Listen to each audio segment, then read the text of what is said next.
रात के 11 बज चुके थे। भाई ने धीरे से मेरे कमरे का दरवाज़ा खोला और अंदर आकर मुझे सोता हुआ देखकर अंदर से दरवाजे की कड़ी लगा दी। मैं भी सोने का नाटक ही कर रही थी। कमरे में हम दोनों के सिवा और कोई भी नहीं था। मुझे अच्छे से मालूम था कि मेरा भाई आधी रात को मेरे कमरे में किस लिए आया है। मैं भी बिस्तर पर आंख बंद करके ऐसी पड़ी थी जैसे बहुत ही गहरी नींद में हूँ। उसके बाद जो भाई मेरे साथ करने वाला था वह मुझे मालूम था, पर मैं भी उसे रोकने की कोशिश नहीं करती थी। क्यों नहीं रोकती थी, इसका जवाब आपको कहानी में आगे मिलेगा। आखिर यह सब कैसे शुरू हुआ और भाई को सबसे ज्यादा मेरे में क्या पसंद था। पूरी कहानी जानने के बाद आपके होश उड़ जाएंगे कि कैसे उसने मुझे सिर्फ अपनी उंगली से हेलो। दोस्तों, मेरी उम्र 21 साल थी। मैं सेकेंड ईयर की स्टूडेंट थी। उन दिनों गर्मी शुरू हो चुकी थी, इसलिए हमें कॉलेज से छुट्टियां मिल गई थी। रोज की तरह आज भी पूरे घर की सफाई करने के बाद मैं अपने बिस्तर पर आराम कर रही थी। थकावट इतनी ज्यादा थी कि ऐसा लग रहा था जैसे पूरा बदन अकड़ गया हो। मैं अपने बिस्तर पर लेट सुकून पाने की कोशिश कर रही थी और हाथों से अपने सिर की मसाज कर रही थी। तभी मेरी एक आवाज सुनकर मेरा भाई विक्की बंद कमरे में आया और कहने लगा, क्या हुआ दीदी, तबीयत तो ठीक है? मैंने कहा, क्या बताऊं भाई, मम्मी सारा काम मेरे सर पर डालकर चली जाती है। कॉलेज की छुट्टियां क्या हुई, सारे घर की जिम्मेदारी मुझ पर आ गई है। ऊपर से नौकर भी छुट्टी पर है। मुझसे नहीं होते ये घर के काम। मेरी बात सुनकर वो मेरे पास बैठ गया और कहने लगा, मेरी प्यारी बहन, कोई बात नहीं, मैं अभी तुम्हारे लिए दूध लेकर आता हूँ। उसे पियोगी तो सुकून मिलेगा। विकी की बात सुनकर मैं मुस्कुरा दी और कहा, बस तुम खाना बाहर से ले आना, मैं थोड़ी देर सो जाऊंगी। इसके बाद वो वापस दूध लेकर आया। उसे देखकर मुझे उस पर बहुत प्यार आया। सच में दुनिया में बहुत कम ही ऐसे भाई होते हैं जो अपनी बहनों का इतना ख्याल रखते हैं। मैंने उसे ढेर सारी दुआएं दी और उसका लाया हुआ दूध पीने लगी। दूध पीने के बाद मैंने गिलास एक साइड पर रखा और लेट गई। विकी कहने लगा, चलो मैं तुम्हारा सिर दबा देता हूँ, तुम आराम से सो जाओ। वो मेरे सिरहाने बैठ गया और अपने हाथों से मेरा सिर दबाने लगा। मुझे धीरे धीरे सुकून मिलने लगा और दर्द भी कम होने लगा। मैं आंखें मूंद कर सोने लगी और गहरी नींद में चली गई। मुझे पता ही नहीं चला कि घंटों तक मैं सोती रही। मेरी आंख मम्मी की आवाज से खुली। मैं हड़बड़ाकर उठी। सिर बुरी तरह बोझिल हो रहा था। घड़ी पर नजर डाली तो रात के 10 बज रहे थे। मुझे एकदम झटका सा लगा। बड़ी अजीब बात थी कि पापा ऑफिस से वापस आ चुके थे। शायद थकावट की वजह से मुझे वक्त का एहसास ही नहीं हुआ। जैसे ही उठकर 2 कदम चली, मुझे चक्कर आ गए। आंखों के आगे अंधेरा छा गया। अगर दीवार का सहारा ना लिया होता तो यकीनन गिर जाती। फ्रेश होकर बाहर आई तो देखा खाने की टेबल पर सब मेरा ही इंतजार कर रहे थे। मैं जाकर आराम से कुर्सी पर बैठ गई। विकी मुझे देखकर मेरी प्लेट में खाना डालने लगा। फिर मम्मी से कहने लगा, मम्मी, अन्नू पर काम का बोझ थोड़ा कम डाला करें। अगर अन्नू नहीं आ रही है तो उसकी जगह किसी और को रख लें। ये बेचारी सारा दिन काम करके थक जाती है। देखे तो इसकी रंगत भी पीली पड़ चुकी है। मेरी हालत वाकई खराब हो चुकी थी। मैं बहुत थकी हुई महसूस कर रही थी। मम्मी और पापा दोनों ही जॉब करते थे, क्योंकि सिर्फ पापा की नौकरी से घर चलाना मुश्किल था। ऊपर से हमारी पढ़ाई के खर्चे भी कुछ कम नहीं थे, इसलिए मम्मी भी उसी कंपनी में काम करती थी जहां पापा नौकरी करते थे। मैं और विक्की कॉलेज जाते थे, मगर अभी गर्मियों की रिड्यूसेस से छुट्टियां थीं, इसलिए हमें घर पर ही रहना पड़ रहा था। मैंने ये बात नोट की थी कि पिछले कुछ दिनों से विक्की मेरे साथ कुछ ज्यादा ही जुड़ गया है। जब से मेरी छुट्टियां हुई थी, वो मेरा बहुत ख्याल रखने लगा था। अगर मैं घर का कोई काम कर रही होती तो आकर मेरी मदद करने लगता। अगर मैं थक जाती तो मेरा सिर दबाने लगता। मैं उसे मना करती, मगर वो कहता, नहीं, तुम थक चुकी हो, इतना काम करती हो, मेरा हक है कि मैं तुम्हें सुकून पहुंचाऊं। मैं भी चुपचाप लेटी रहती। लेकिन एक रात जो कुछ हुआ उससे मेरे होश उड़ गए। क्या विक्की कभी ऐसा कर सकता है? उस रात मैं अपने कमरे में सो रही थी। आधी रात को मुझे महसूस हुआ जैसे कोई मेरे कमरे में आया हो। वो आहिस्ता आहिस्ता चलता हुआ मेरे बिस्तर के करीब आ रहा था। भले ही मैं सोने की कोशिश कर रही थी, मगर मेरा दिमाग पूरी तरह जाग रहा था। मैंने अचानक हड़बड़ाकर आंखें खोल दी। कमरा अंधेरे में डूबा हुआ था। जब मैंने चारों ओर देखा तो कमरे में कोई नहीं था, बस दरवाजा थोड़ा खुला हुआ था। मैं हमेशा सोने से पहले दरवाजा बंद करके सोती थी, फिर ये कैसे खुल सकता था? नींद से भरी आंखों से उठकर मैंने दरवाजे को बंद किया और लॉक कर दिया। फिर पलटकर बिस्तर पर सोने चली गई। मेरी आंखें बंद होते ही एक बार फिर मुझे किसी के चलने की आहट सुनाई दी, जैसे कोई मेरे बिस्तर के पास बैठ रहा हो। ऐसा लगा जैसे कोई अपना हाथ मेरी ओर बढ़ा रहा हो। डरते हुए मैंने पलट कर देखा, लेकिन वहां कोई नहीं था। घबराहट के मारे मेरी सांसें तेज हो गई थी। मैंने तुरंत उठकर कमरे की लाइट ऑन की। दरवाजा खोलकर बाहर भी देखा, मगर वहां भी कोई नहीं था।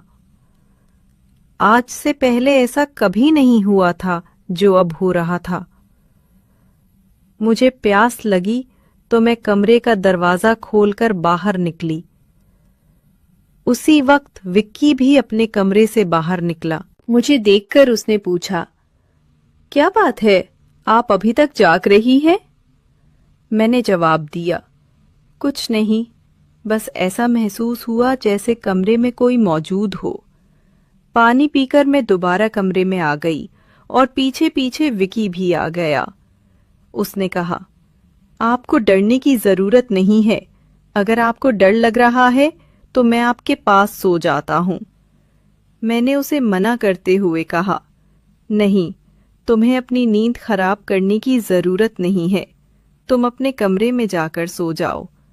लेकिन वो जिद करने लगा, मैं आपको अकेला किसी भी हाल में नहीं छोड़ सकता।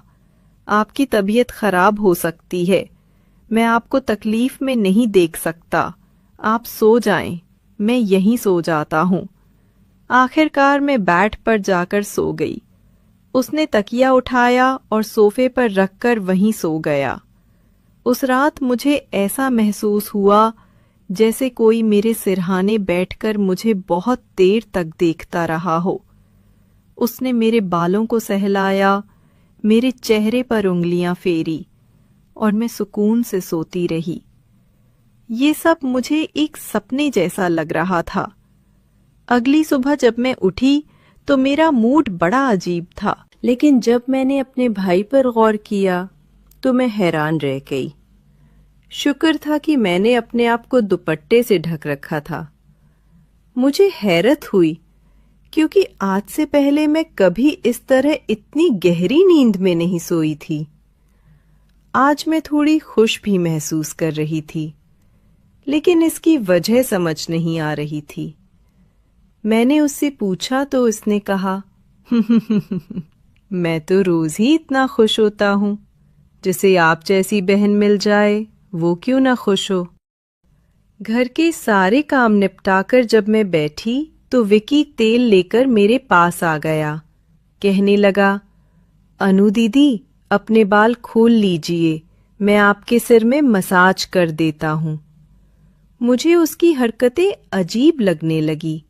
मैंने कहा, ये तुम्हारा काम नहीं है, जाओ अपने दोस्तों के साथ घूमो फिरो, मुझे मसाज की जरूरत नहीं है। मगर उसने मेरी बात नहीं मानी और खुद ही मेरे बालों से कैचर उतारते हुए कहने लगा, आप नखरे मत किया करें, किस्मत वालों को ही ऐसे भाई मिलते हैं। जब आपका भाई आपके खूबसूरत रेशमी बालों में मसाज करना चाहता है तो आपको क्या समस्या हो सकती है। आ जाइए, मैं आपके सिर की मसाज कर देता हूँ, आपको बहुत सुकून मिलेगा। वो मुझे उठाकर कमरे में ले गया। मैं बेड पर तकिया रखकर लेट गई। मेरे बाल बेड से नीचे लटक रहे थे। वो मेरे सिरहाने बैठकर मेरे बालों की मसाज करने लगा। विकी मुझसे 4 साल छोटा था, लेकिन मुझे नाम से ही बुलाता था। उसने कहा, आप इतनी प्यारी हैं कि आपको देखकर दिल करता है कि आप हमेशा इसी तरह मुस्कुराती रहें और मैं आपकी लाड उठाता रहूं। वो मेरे बालों की मसाज कर रहा था और उसके हाथों में जैसे जादू था। मुझे इतना अच्छा लग रहा था कि मैं धीरे धीरे नींद की वादियों में खोने लगी। तेल की खुशबू भी बहुत जबरदस्त थी। मैंने उससे पूछा, ये कौन सा तेल है? वो बोला, ये बहुत ही खास तेल है, खास आपके लिए। आपके जो इतने हसीन बाल हैं ना, ये उन्हीं बालों के लिए बना है। उसकी बातें बहुत प्यारी थी। हालांकि मैं समझ नहीं पा रही थी कि वो किस लहजे में बात कर रहा है। बहरहाल मसाज के दौरान ही मैं गहरी नींद में खो गई। कुछ देर बाद जब मेरी आंख खुली तो मेरा पूरा बदन दर्द से टूट रहा था। ऐसा लग रहा था जैसे मेरी टांगों पर बहुत ज्यादा वजन रखा गया हो। पूरे बदन में दर्द सरक रहा था। मैं धीरे धीरे उठकर बैठी और आसपास देखने लगी। मेरी हालत अजीब थी। जब मैंने खुद पर गौर किया तो देखा कि मैं पूरी तरह भीगी हुई थी, जैसे किसी ने मुझे नहला दिया हो। मेरे कपड़े गीले थे, पंखा बंद था और कमरे में गर्मी थी। ये सब क्या हो रहा था? बड़ी मुश्किल से मैं बेड से उठी। मुझे चक्कर आ रहे थे। चलना मुश्किल हो रहा था। मैं अपनी हालत समझ नहीं पा रही थी। ऐसा क्यों लग रहा था कि मैंने सोया नहीं, बल्कि कोई भारी मेहनत वाला काम किया हो। बड़ी मुश्किल से चलकर मैं बाथरूम गई और फ्रेश हुई। अपनी हालत पर गौर किया तो लगा जैसे शरीर पूरी तरह थकावट से चूर था। जब मैं कमरे से बाहर निकली तो मुझे फुसफुसाने की आवाजें सुनाई दी। ऐसा लग रहा था जैसे कोई किसी से बात कर रहा हो। घर में मेरी और विकी के अलावा कोई नहीं था। फिर वो किससे बात कर रहा था? मैं पहले किचन में पानी पीने गई, मगर तब तक वह फुसफुसाहट रुक चुकी थी। मैं किचन के दरवाजे के पास खड़ी थी जब मैंने बैठक से किसी को निकलते देखा। उसके हाथ में काफी पैसे थे, जिन्हें देखकर वह मुस्कुरा रहा था। यह देखकर मेरे माथे पर बल पड़ गए। अगले ही पल उसकी नजर मुझ पर पड़ी। मुझे देखकर उसने कहा, अन्नू, आप उठ गई? मैं उसकी तरफ धीरे धीरे चलकर गई। वह हड़बड़ाकर पैसों को अपनी पैंट की जेब में डालने लगा, मगर मैंने उसका हाथ पकड़कर उन पैसों को सामने लाकर पूछा, इतने पैसे तुम्हारे पास कहाँ से आए? वह नजरें झुका चुका था। धीरे से कहने लगा, आप प्लीज पापा को मत बताना। मैं ताज्जुब में थी कि उसने ये पैसे पापा को क्यों नहीं दिए। मैंने सख्ती से पूछा तो वह सहम गया। उसने कहा, ये पैसे तो पापा के एक दोस्त ने कई साल पुराने कर्ज के रूप में लौटाए थे। मैंने सोचा था कि इनसे मोबाइल खरीद लूंगा, लेकिन उसने पैसे मुझे थमा दिए। मैंने उसे डांटते हुए कहा, हाँ, तुमने अच्छा किया। घर के हालात देखो किस कदर खराब है। हमारे माँ बाप दोनों नौकरी कर रहे हैं और तुम मोबाइल खरीदने की बात कर रहे हो। वह शर्मिंदा हो गया। उसी रात मैंने वह पैसे पापा को दे दिए। उस रात विकी मुझसे कोई बात नहीं कर सका और जल्दी सोने चला गया। अगले दिन मैं किचन में काम कर रही थी। जब विकी अपने दोस्तों के साथ घर में दाखिल हुआ, मैं ये देखकर हैरान थी कि वो अपने दोस्तों को सीधा लाउंज में ले आया था। उस वक्त मैं दुपट्टा उतारकर बर्तन धो रही थी। जैसे ही वे सब हंसते हुए अंदर आए, मैंने तुरंत दुपट्टा ओढ़ लिया। मैंने उसे समझाने की कोशिश की, ये क्या तरीका है? तुम जानते हो इस वक्त मम्मी पापा घर पर नहीं है, फिर भी तुम इन लोगों को घर ले आए हो। विकी तनक कर बोला, ये मेरा घर है। जब आपको मेरा ख्याल नहीं है तो मैं आपका ख्याल क्यों करूं? अच्छा, खाना तैयार करो। ये मेरे बहुत खास दोस्त हैं। वो मुझसे काफी नाराज लग रहा था, मगर अब मैं क्या करती? खाना तो बनाना ही था। मैं उसके दोस्तों के लिए खाना बनाने लगी। तभी वो बोला, खाना परोसने भी तुम खुद ही आओगी। विक्की का ये रवैया मुझे हैरान कर रहा था। छोटी सी बात पर वो इतना कैसे बदल सकता था? मैंने खाना टेबल पर लगा दिया। मैंने गौर किया कि उसके दोस्त बार बार मुझे घूर रहे थे। वे सभी विक्की की उम्र से बड़े लग रहे थे और अजीब तरीके से मुझे देख रहे थे, जैसे मुझे निगल ही जाएंगे। मैं डरकर अपने कमरे में चली गई और खुद को बंद कर लिया। जैसे ही वे गए, मैं विक्की पर फट पड़ी। दोबारा तुम्हारे ये दोस्त इस घर में नजर नहीं आने चाहिए। मगर वो अगले ही पल मेरे गाल थाम कर कहने लगा, इतना गुस्सा कहाँ से आता है? वे दोबारा नहीं आएंगे, लेकिन आप इस बारे में मम्मी पापा को कुछ नहीं बताएंगी। विक्की के इस बर्ताव से मैं परेशान हो गई। वो कभी प्यार जताने लगता था तो कभी चिढ़ने। बहरहाल मैंने हामी भर दी और अपने कमरे में चली गई। मुझे विक्की की हरकतें दिन ब दिन अजीब लगने लगी थी। उस रोज भी जब मैं अपने कमरे में आराम करने के लिए सोई, तो अचानक मुझे अपने पैरों पर किसी के हाथ महसूस हुए। मैंने चौंक कर आंखें खोली तो देखा कि विक्की मेरे पैरों को अपनी गोद में रखकर मसाज कर रहा था। मैंने तुरंत उसे ऐसा करने से मना किया, मगर वो कहने लगा, मैं जो कर रहा हूं मुझे करने दो। इस घर में एक मैं ही हूं जिसे आपकी इतनी फिक्र है। मम्मी पापा को तो काम से ही फुर्सत नहीं है। मैं भी थक चुकी थी, आंखें बंद की और सोने लगी। विक्की के हाथों की मसाज से मुझे नींद आ गई, लेकिन जब मेरी आंख खुली तो मेरे होश उड़ गए। मेरा सिर बुरी तरह चकरा रहा था। बिस्तर की चादर बिल्कुल बेतरतीब हो चुकी थी। बिस्तर पर एक शर्ट और एक मेल परफ्यूम पड़ा था। ये सामान किसका था?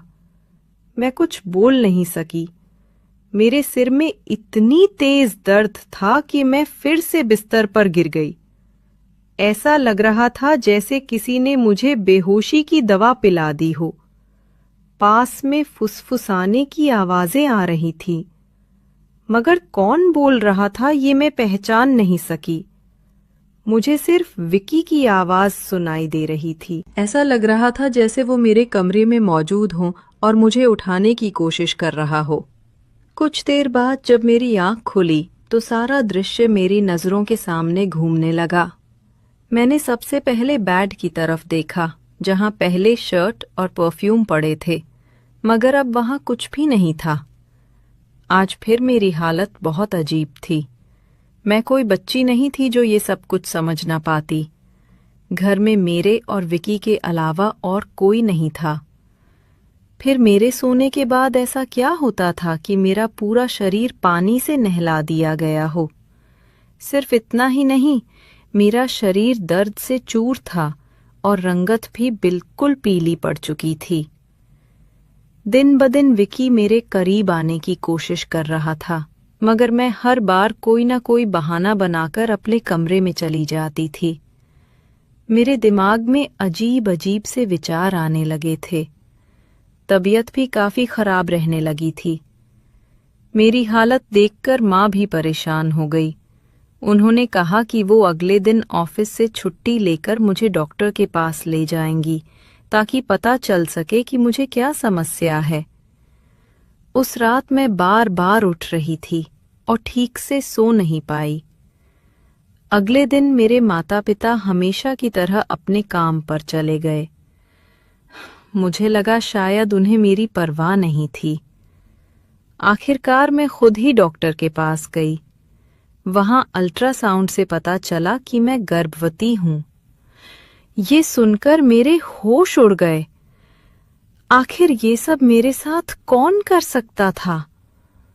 विक्की मेरा भाई था, लेकिन फिर मेरे दिमाग में ये बात आई कि मैं उसे सगा भाई समझती हूँ, जबकि वो मेरा सौतेला भाई है।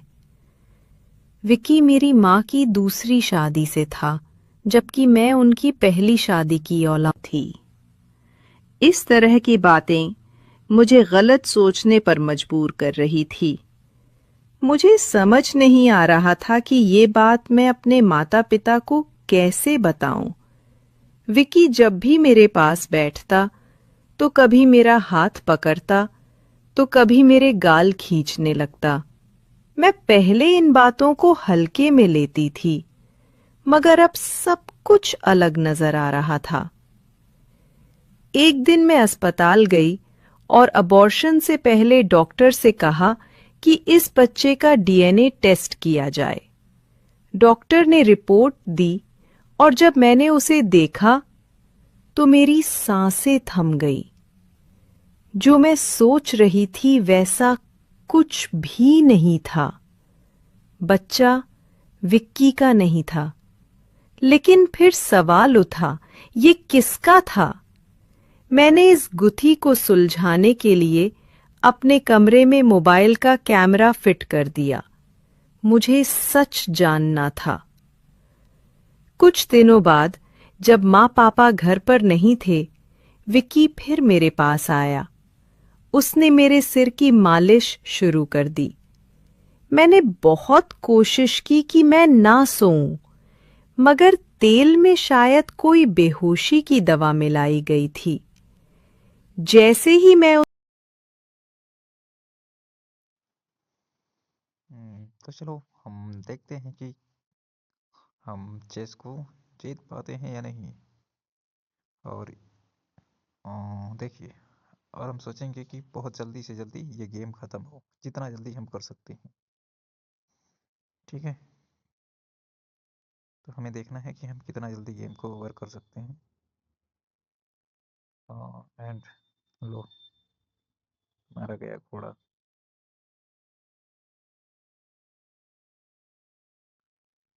ये रहा अब हमारा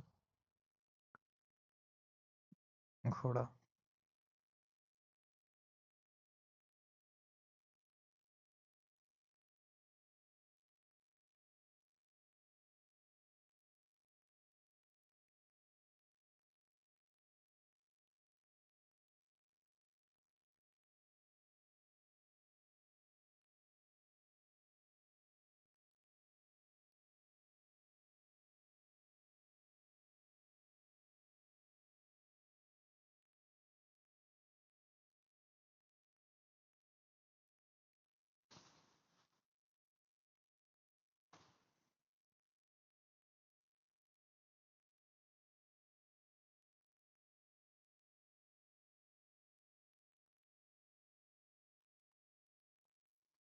अब देखते हैं फिर से नेक्स्ट में हम क्या कर सकते हैं।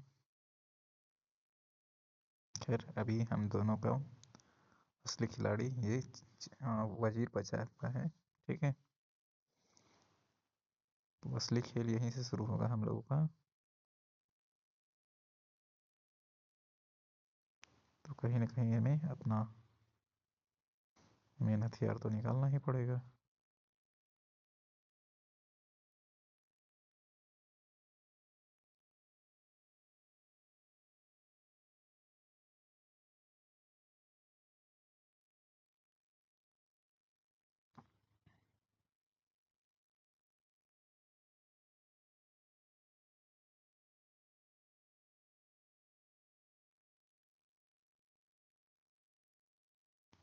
लो, अब चलेंगे हम।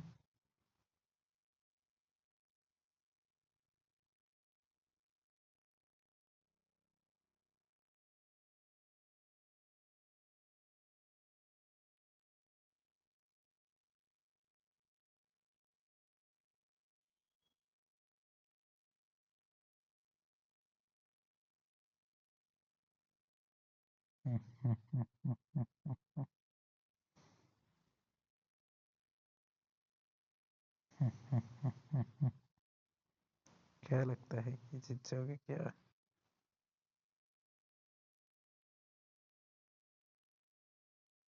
अच्छा, कोई बात नहीं बच्चों।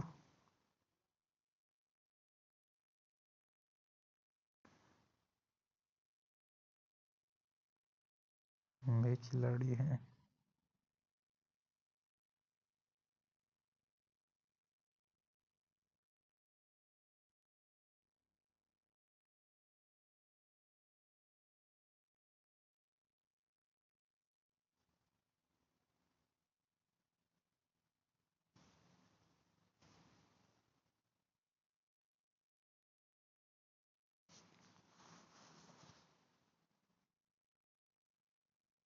हम्म, ये तो मेरे साथ धोखा हो गया।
लगता है भारी मिस्टेक हुआ हमसे।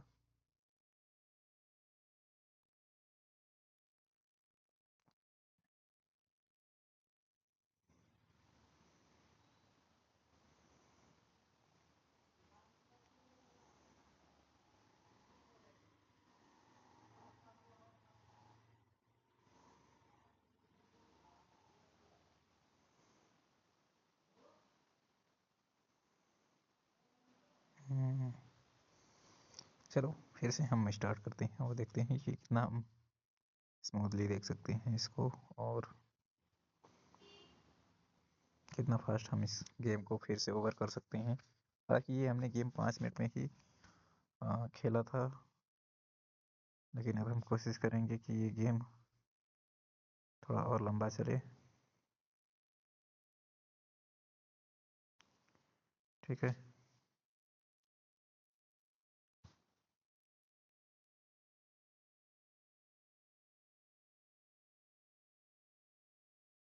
गेम लंबा चलेगा तो मज़ा ही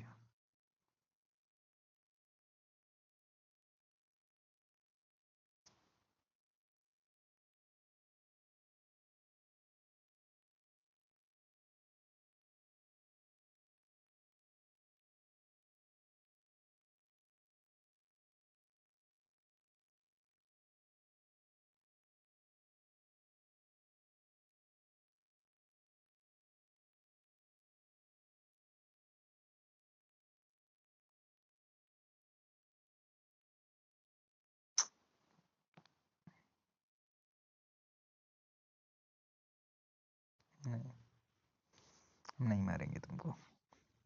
लो, हम फिर से आ जा रहे हैं अपने घर पे।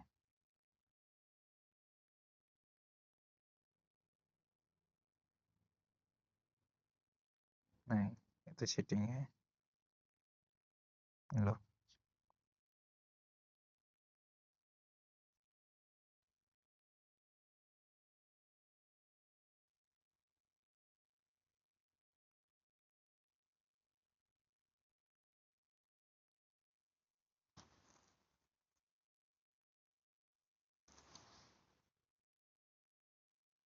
लो, हम भी निकाल लेंगे अपना घोड़ा।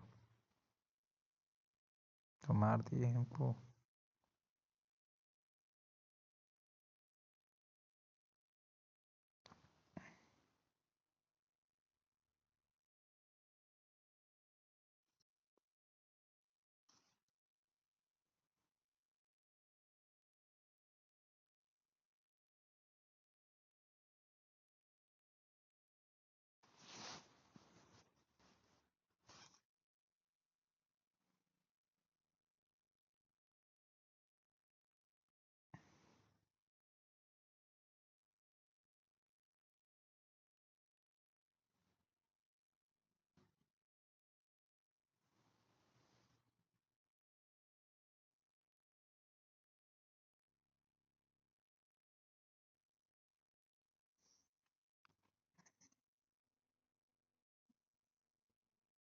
लो।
कैसे कैसे खेला जाए अब?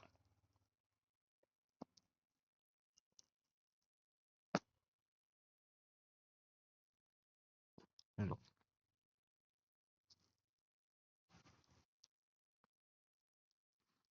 अच्छा।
Yes, I mean, next. अब लगा भी हम जीतेंगे, हमारी पार्टी जीतेगी, क्योंकि इस बार हम जोरदार दिमाग लगाएंगे थोड़ा। लो, मारो मारो सालो मारो। उनको छोड़ दे दिया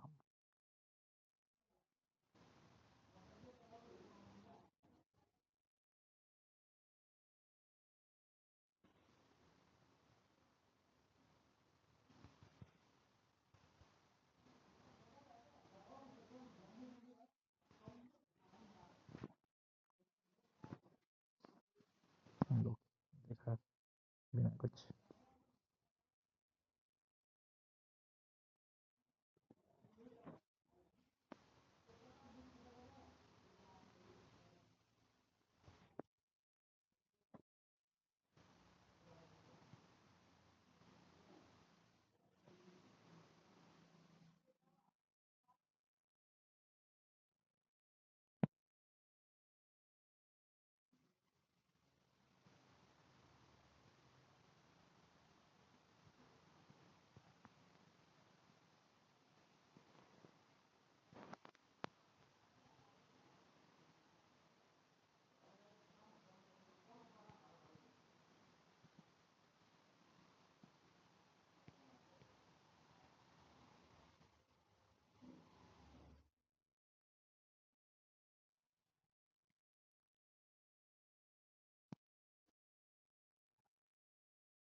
ऐसी कैसी चीज आ जाएगा बताओ।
ये तो मैं हार गया।